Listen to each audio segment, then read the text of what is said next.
Do you feel it? The quiet beauty of a place waiting to be known. In the heart of Batangas, there is a paradise that seems to be hidden in the shadow of time. A place where the blue ocean meets the beauty of nature. Anilao, Mabini.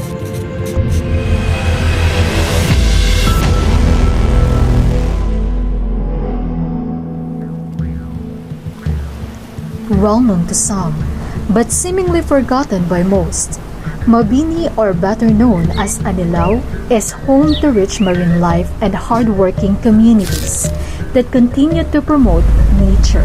But behind its beauty, there are challenges: lack of adequate promotion, waste problems, and the challenge of preserving natural resources. This paradise seems to remain in the shadows, waiting to be heard, understood, and experienced. Teeming with over 600 species of marine life. Celebrated as the birthplace of Philippine scuba diving since 1966.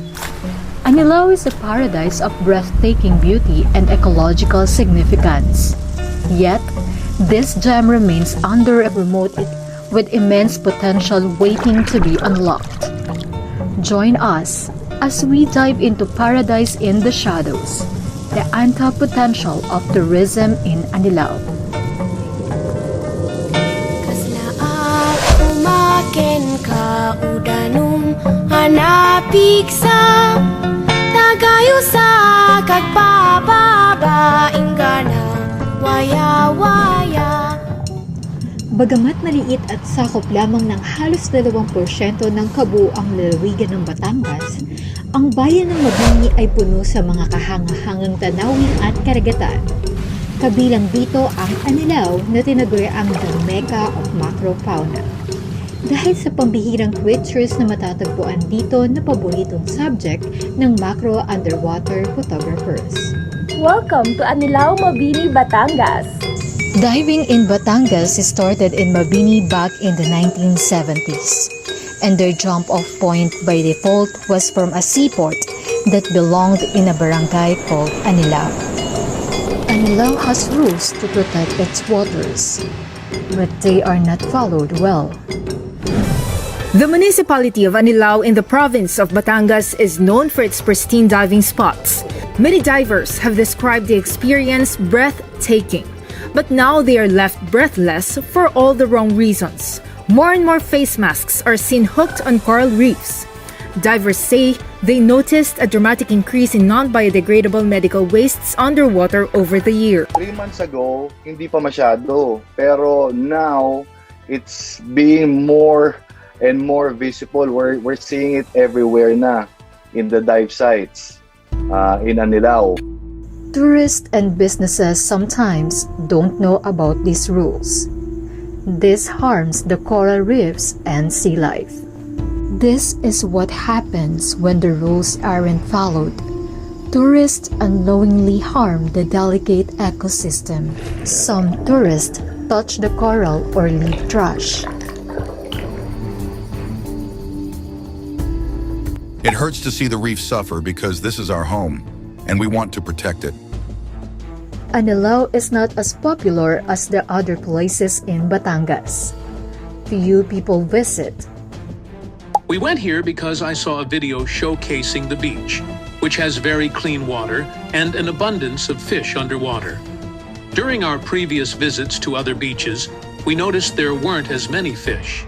This trip feels like our first step toward exploring new places. Tourist arrivals in Anilao are much lower compared to other Batangas destinations like Nasugbu or San Juan.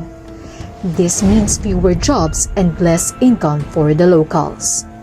Fewer visitors mean fewer opportunities for local businesses. Anilao's future depends on the protection of its fragile ecosystems. But for the locals of Anilao, the sea is not just a resource, it's their identity and their future. The sea gives us everything, but with the strong typhoons, proper waste management becomes bigger issues. During typhoons and storms, a lot of debris and garbage wash up on the shore, carried by strong winds and rains. It affects our livelihood as fishermen because the trash tangles in our nets and damages the marine ecosystem. After every storm, we spend extra time cleaning up, which delays our work. This shows how crucial proper waste management is to prevent trash from reaching the sea. I've been fishing for about 40 years. My job is to catch fish, and I sell them and set the prices here in the plaza. Most of the coral reefs are fine here. They're well protected by authorities. However, it's not very strict here. There are still some people who misbehave at some point, and I think it cannot be avoided. The people of Anilao are the guardians of their sea. Their future depends on a delicate balance, protecting the environment while building sustainable livelihoods. They are not just looking for change. They are creating it, one lesson, one meeting, and one net at a time. First, for sustainability, we do the ICM code, the Integrated Coastal Management, which come from Coastal Resource Management. So it's an old initiative coming from the Ecofish project of USAID, which governs dun sa ating mga marine protected areas within the Maricaban Strait or the Verde Island Passage.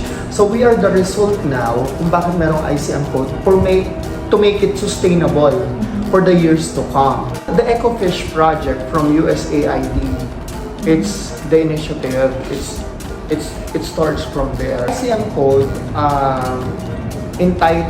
is entitled to create a management board or the marine protected areas management board in each barangay wherein the marine protected area is located. So we have 3 barangays. We have the Bagalangit, Barangay Ligaya, and San Teodoro.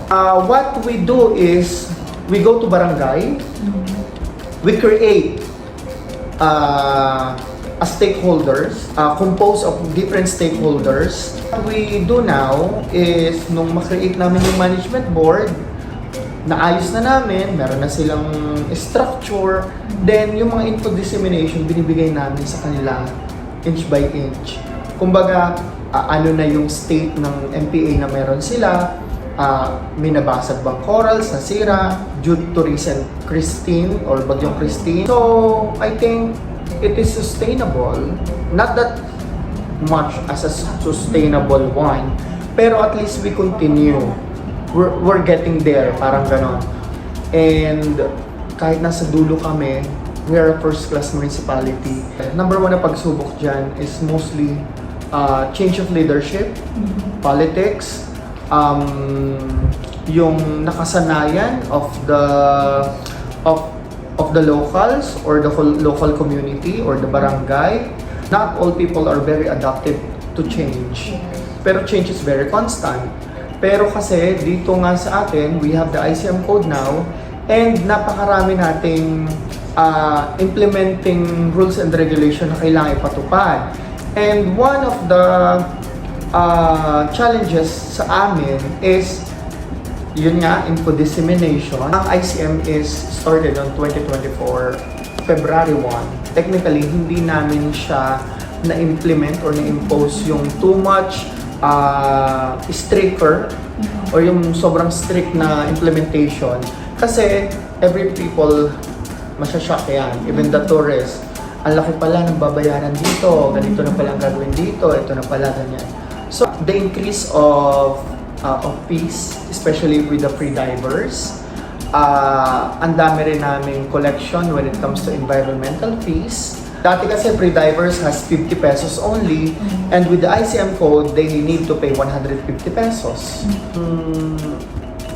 Tourism development plan namin as a whole, yung tourism development plan, we don't have that pa. Recognizing these challenges and opportunities, created a tourism development plan titled Developing Informed, Vigilant, and Eco-Conscious, DIVE or Dive Tourism in Anilao, Batangas. This comprehensive plan outlines specific objectives and corresponding strategies to achieve the goal of enhancing awareness while strengthening policies, programs, and practices. Each objective is paired with actionable programs, projects, and expected outputs. Malaki talaga yung role ng locals. What is your vision on Mabini for 2050? So we envision that what we have today and what we started today will be as sustainable as it is by 2050, and we create more of the marine protected areas, or we create more of the dive sites here in Mabini para mas maprotektahan at para mas maiayos namin the entire coastal areas or the coastline of Mabini, Batangas. Dapat yung coral reefs natin, coral reef pa rin. Hindi siya mabasag, hindi siya masira. So, pag walang coral reefs, mababawasan ng turista, malulugi ang resort, maraming mawawalan ng trabaho, and the domino effect will eventually take place. So, yeah. Anilao's natural beauty is undeniable, but it's up to all of us to ensure that its wonders are preserved for future generations. The solution is clear. Follow the rules, support sustainable practices, and get involved in the community's conservation efforts. Together, we can protect Anilao's rich marine life, its vibrant culture, and the livelihood of everyone who depends on this paradise. With the right action and a shared commitment, we can help Anilao not only survive but thrive. So, whether you are a local or a traveler, remember, we all have a role to play. Let's keep the beauty of Anilao alive for today, tomorrow, and beyond. On the sustainability of dive tourism, we have worked with our partners both from the private sector, our regional offices, and our stakeholders from around the world. Hangin na humahaplo sa aking mga balat, ito ay nagmumula sa iyo. Mula sa berdeng mga puno at asul na dagat, ay sarap pagmasdan ang kagandahan mo. Mula kanluran hanggang silangan, ang sinag ng araw ang iyong korona, kataas-taasang kamahalan, kalikasan. Ambassadors for Philippine diving. Together, we will share to the world the beauty of our dive destinations and to ensure the treasures of our seas remain a source of pride and prosperity for generations to come. I wish you all an enjoyable and most memorable Philippine Dive Experience. Sa mga bundok, In Anilao, the future of the sea is the future of its people. Together, we can be the light that guides Anilao to sustainable future. Join us in the journey of growth and sustainability. Samahan kami, Sibol, upang maging simbolo sa pag-usbong ng bunga ng pag-asa. Daan patungo sa mas masaganang kinabukasan ng turismo Para sa atin, para sa kultura, para sa bayan, para sa mundo, At para sa susunod pa ang henerasyon. Let us stand united for a brighter future, where the light of hope shines in Anilao and beyond. kalikasan, kalikasan, kalikasan. Liwanag ang bumubuhay at gumagambay sa kalikasan. Marilat ang iyong kulay na nagbibigay buhay ng kalikasan.